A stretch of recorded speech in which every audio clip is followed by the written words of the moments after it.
Time to take a look at the BESWELL cordless impact wrench. Oh, this is cool. So these are deep well sockets, but these are fancy deep well sockets. So you can see it's got this plastic coating on the outside and even on the inside. That's going to be to protect your rim. So if you have a fully metal socket, that could actually rattle around and beat up your nice alloy wheels. With this, you're not going to have to worry about that. They're even color coded. These are fairly high-end sockets. We got a 21 and a 19, and we got a 17. So it does cover most of your lug nuts. We got our battery charger. It's got two LED indicators there on the front. It says that's good for 100 to 240 volts, so it's good for international or domestic. It outputs 2 amps at 21 volts. And we got two big 4 amp hour batteries, both 21 volts, and they both each have 2 contacts in there to make sure we have good contact. And all the red material on here is kind of a hard rubber material, and those are standard clip style locks. So now let's check out our impact wrench.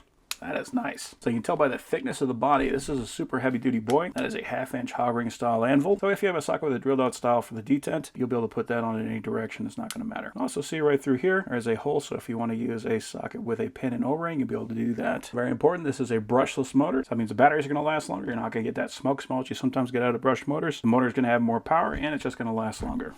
Got our forward and reverse and our trigger. Oh yeah.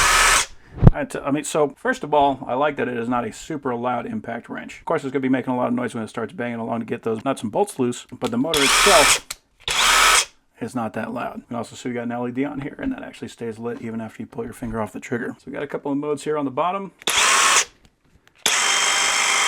So that's going to give us different speeds.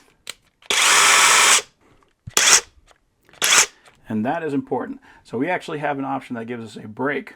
So what that means is it's going to keep on hammering until it no longer is applying torque, then it's going to stop. And that's going to be important so that way we're not smashing this into our face whenever we're pulling one of those lugs off. So very good design there. And I also just appreciate how narrow the body is. It is much more thicker than you expect with a normal impact wrench, but a shorter overall size, so you can fit that into tighter areas. And here's our instructions. So you can see we got a couple of different models here. Ours is the 112B. So that means the max tightening torque is 700 Newton meters. And if you put it on low speed, it's going to be 300 Newton meters. Max loosening torque is 1200 Newton meters. Of course, if you want even bigger boys, they do have the larger ones than that.